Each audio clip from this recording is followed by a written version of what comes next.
देखो हमारा इलेक्ट्रोस्टैटिक्स में नेक्स्ट सेक्शन स्टार्ट हो रहा है धारिता, कैपेसिटेंस। और कैपेसिटेंस जिसके अंदर पाई जाए, जो मेन एपरेटस होता है, मेन जो इंस्ट्रूमेंट होता है, उसे कहते हैं कैपेसिटर यानी कि संधारित्र। तो संधारित्र तो बात की बात है, पहले हम समझेंगे किसी कंडक्टर की कैपेसिटेंस कितनी होती है, क्या होता है, ठीक है ना। तो इसमें डेफिनेशन जो है वो आवेश स्टोर करने की क्षमता ये धारिता कहलाती है। अगर हम इसको देखें सिंपली कि लैंग्वेज वाली जो क्वालिटेटिव डेफिनेशन होती है ना, कि जो बताती है कि वो चीज है क्या, तो किसी चालक के आवेश धारण करने की क्षमता, आवेश धारण करने की जो क्षमता होती है वो उसकी धारिता कहलाती है। ये डेफिनेशन पेपर में लिखो ना लिखो कोई फर्क नहीं पड़ता, क्योंकि ये बताती है कि है क्या। बेसिकली हमें चाहिए होता है कितना होता है, नापना, मेजरमेंट। फिजिक्स जो है वो मेजरमेंट पर ही टिकी हुई है। तो चालक के आवेश धारण करने की क्षमता उसकी धारिता कहलाती है। जैसे मैं एग्जांपल दूं, कोई मेरे पास सपोज स्फेरिकल मेटलिक बॉल है, ये तुम्हारे पास मेटल की बॉल है, और तुमने इसको मान लिया सपोज करो 1 कूलम चार्ज दिया। सपोज 1 कूलम, हो सकता हो ना आ पाए या आ पाए, वो उससे मतलब नहीं है। यहाँ पे 1 कूलम चार्ज दिया इसको पॉजिटिव का, और इसने पता लगा वो अपने ऊपर इस तरह से रख लिया। मेटेलिक है तो मैं पहले ही बता चुका हूं कि ये चार्ज इसकी सरफेस पे आ जाएगा, अंदर नहीं रहेगा। इसमें कुछ चालक होगा तो अंदर भी चला जाएगा चार्ज। तो अब ये चार्ज इसके ऊपर रखा है, ठीक है ना, जब तक तुम इसमें कुछ और नहीं करोगे ये रखा रहेगा इस तरह। तो ये धारण करने की क्षमता हो गई ना, कि तुमने इसको थोड़ी देर के लिए कुछ दिया और इसने वो रख लिया, अब जब कभी जरूरत है ये वापस कर देगा। सेम ऐसे ही धारिता तुम्हारी हम कह सकते हैं, जैसे हमारे पास एक बाल्टी है, ठीक है ना, ये बाल्टी है मान लीजिए सपोज करो हमारे पास, और ये बाल्टी सपोज 20 लीटर की है, तो इसकी धारिता कितनी कही जाएगी, 20 लीटर कही जाएगी। बाल्टी में पानी अगर डाला जाए, जरूरी नहीं है कि धारिता, बाल्टी ले ली तो पानी भी भरा ही है, वो खाली बाल्टी है, लेकिन खाली बाल्टी की भी धारिता 20 लीटर ही कही जाएगी, ठीक है ना। और यहां पर जो है वो इसकी धारिता जितना ही ले सकता है मैक्सिमम वो कहा जाएगा। अब तुमने 20 लीटर की बाल्टी खरीदी, तुम्हारी मर्जी, तुम 1 ही लीटर पानी भरो इसमें, कोई मनाही थोड़ा ना है कि 20 लीटर की बाल्टी है तो जबरदस्ती 20 लीटर ही भरना है उसके अंदर। तुम 1 2 3 मतलब 20 से कम कितना भी भर सकते हो। अब इस धारिता और इस आवेश धारण करने की क्षमता, इन दोनों में एक बेसिक फर्क होता है जो हमेशा ध्यान रखना चाहिए। अगर 20 लीटर की बाल्टी पूरी भर गई और पानी आ रहा है, तो तुम्हारे 20 लीटर तो सेफ रहेंगे, एक्स्ट्रा वाला ओवरफ्लो होता जाएगा। कभी भी अगर तुम देखोगे तो तुम्हारे पास 20 लीटर पानी मिलेगा, उससे ज्यादा नहीं मिलेगा। समझ गए बात, ये तो डेली लाइफ की बात हो गई। इधर जो होता है चार्ज में कुछ अलग होता है। अगर इसके चार्ज धारण करने की क्षमता मान लिया +5 कूलम है, तो तुम +1 डाल लो, +2 डाल लो, +3 +4 डाल लो, ये रख लेगा। +5 डाल लिया, रख लिया। लेकिन +5 से जरा सा भी ज्यादा करोगे तो फिर ये पूरा का पूरा चार्ज जो है बाहर चला जाएगा, यहां पे कुछ भी नहीं बचेगा। इस चीज को 12th क्लास में पढ़ाया जाता है, कोरोना डिस्चार्ज कहते हैं, कि एक लिमिट के बाद फिर वो सारा का सारा चार्ज जो है वो डिस्चार्ज हो जाता है, ठीक है ना। तो वो लिमिट अगर पूरी हो गई तो इसके बाद सारा चार्ज चला जाएगा और ये तुम्हारा अनचार्ज्ड कंडीशन में रह जाएगा। अगर इसी चीज को यहां पे अप्लाई करें तो 20 लीटर से जैसे ही ज्यादा पानी होगा पूरी बाल्टी खाली हो जाएगी, अगर ये इसको यहां बोला जाए, लेकिन ऐसा नहीं होता। तो इसलिए नॉर्मल कंडीशन में जो धारिता होती है बाल्टी की और जो आवेशित चालक, जो चालक है उसकी धारिता, उनमें बेसिक फर्क यही है कि इसमें ओवरफ्लो हो जाएगा एक्स्ट्रा देने पे, लेकिन यहाँ पे एक्स्ट्रा दोगे तो कोरोना डिस्चार्ज के थ्रू जितना रहा सहा उसके ऊपर था भी, वो भी जो है वो चला जाएगा, कुछ भी नहीं बचेगा। तो ये मैं अक्सर इसमें एग्जांपल दूंगा इससे, बाल्टी के एग्जांपल से, लेकिन वही है कि कंडीशन ये है कि पढ़ना तो इसे है, तो कहीं कहीं पे चीजों को समझाने के लिए हम इसका सहारा लेंगे बाल्टी का, ठीक है। तो किसी चालक के आवेश धारण करने की क्षमता उसकी धारिता कहलाती है। जैसे बाल्टी 20 लीटर धारण कर सकती, तो 20 लीटर उसकी कैपेसिटेंस है। जरूरी नहीं है कि उस पर 20 लीटर पानी हो, कुछ भी ना हो, 1 लीटर हो, 2 लीटर हो, 19 लीटर हो, 20 लीटर हो, 20.01 लीटर नहीं हो सकता, ठीक। अब बात आती है कि ये तो हो गई इसकी डेफिनेशन, क्वालिटेटिव डेफिनेशन, ठीक है। अब क्वांटिटेटिव, ये क्वालिटेटिव डेफिनेशन है। क्वांटिटेटिव डेफिनेशन का मतलब हुआ कि नापोगे कैसे, कितना होता है ये कैसे पता करोगे, ठीक है। तो कितना होता है तो उसके लिए जो है वो थोड़ा सा स्टडी करनी पड़ेगी हमें। मान लिया सपोज करो हमारे पास कोई चालक है और इस चालक को हम Q आवेश देते हैं। Q आवेश देने से इसका कुछ विभव बनता है, वो विभव सपोज V बनता है, ठीक है ना। तो हम यहाँ पे लिख सकते हैं, माना चालक को Q आवेश देने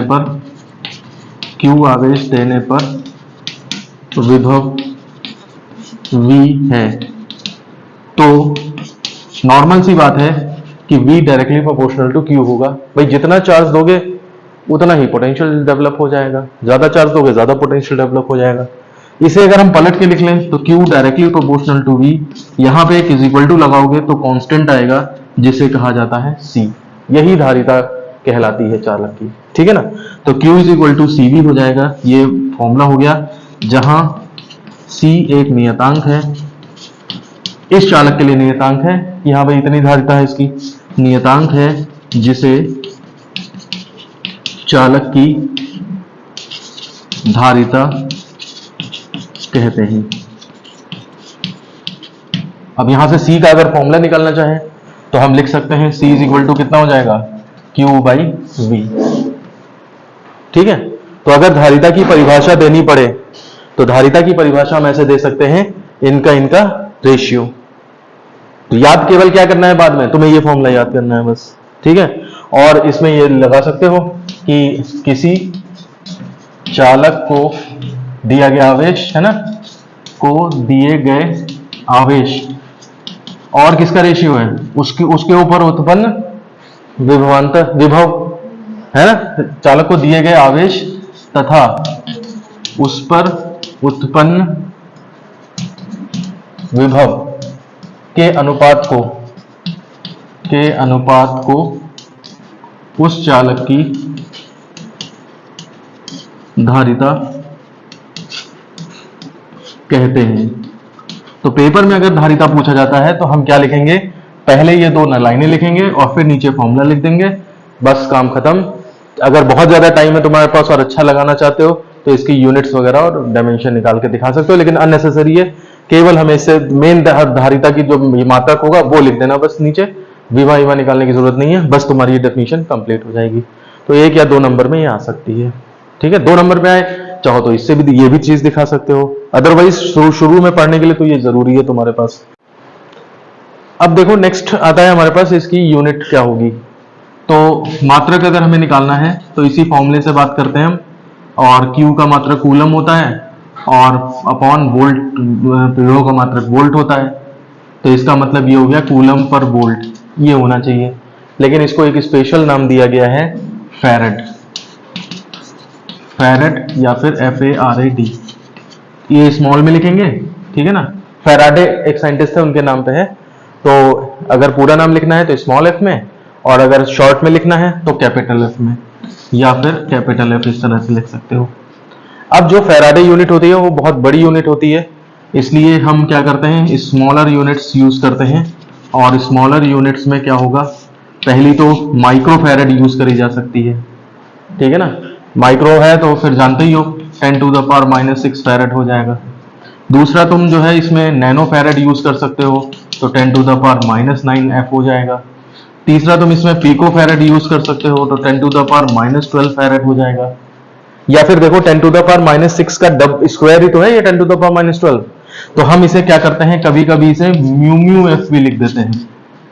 कुछ समझ आ रहा है बात, म्यू मतलब 10⁻⁶, नेक्स्ट म्यू मतलब 10⁻⁶, यानी कि 10⁻12 यानी कि पिको। तो जिस हिसाब से देख यूज करना है उस हिसाब से यहां पर हम यूज कर सकते हैं। अब इसके बाद विमा निकालनी है, तो विमा निकालने के लिए देखो थोड़ा सा आ सकती है ये। तो मैंने बताया इलेक्ट्रोस्टैटिक्स की विमाएं थोड़ी सी लंबी निकलती हैं। तो इसमें क्या है, formula C is equal to Q upon V है। तो चार्ज इसको I इंटू टी कर लो, ठीक है। विभव की परिभाषा क्या होती है, W अपॉन Q। तो Q ऊपर जाएगा तो ये I square T square, Q की वैल्यू IT रख के ऊपर ले गए हैं तो वो स्क्वायर स्क्वायर हो गए हैं, अपॉन W। अब इसमें तुम यहाँ पे लिख सकते हो C की विमा इज इक्वल टू, ये एम्पियर का स्क्वायर हो जाएगा, ये टाइम का स्क्वायर, अपॉन W वर्क मतलब ml स्क्वायर T-2। समझ रहे हो बात को, ये हो जाएगा m-1 L-2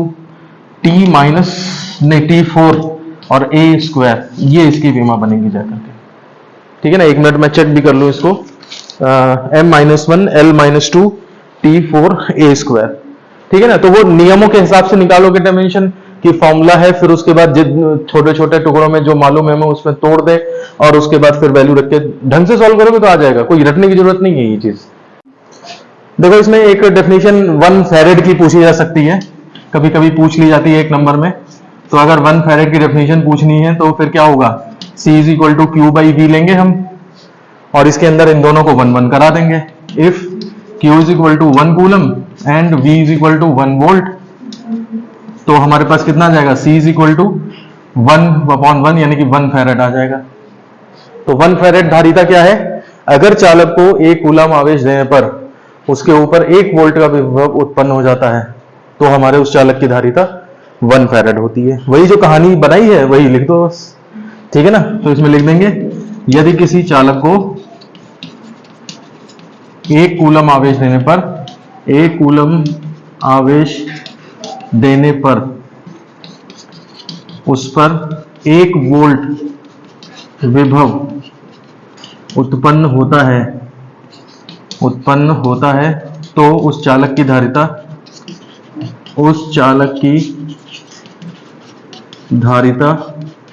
1 फैरेड कहलाती है। तो ये 1 फैरेड कितना होता है, ये चीज जो है यहां से क्लियर हो जाती है। तो ये डेफिनेशन वो बच्चे मतलब सही से नहीं पढ़ाई कर रहे हैं जो इसको भी रटे बैठ के, ये प्रॉपर वे नहीं है फिजिक्स पढ़ने का। फॉर्मूला केवल उसी C equal to Q upon V के ऊपर सारा टॉपिक घूमा है जितना मैंने इसमें पूरे लेक्चर में बताया है। C equal to Q by V से वही डेफिनेशन भी बनेगी, तरीका भी वहीं से आएगा, उसी से तुम्हारी ये डेफिनेशन बनी, उसी से ये फॉर्मूला भी ये डेफिनेशन बनी, ये वाली भी उसी से मात्रक बना, उसी से विमा बनी। समझ रहे हो बात को। तो पूरे इस आर्टिकल की पूरी धुरी जो है वो हमारे इस फॉर्मूले पे आती है, C is equal to Q by V, या क्रॉस मल्टीप्लाई करके लिख ले Q is equal to C जी। समझ रहे हो। अब इन चीजों को अलग अलग कोई रटता फिरे तो फिर ये उसकी प्रॉब्लम है, ठीक है ना। पढ़ाई ऐसे नहीं करी जाती, पढ़ाई जिस तरह से करी जाती वो उस तरह को सीखो, ठीक है। तो इस तरह से तुम्हारा ये धारिता वाला कंसेप्ट कंप्लीट हुआ।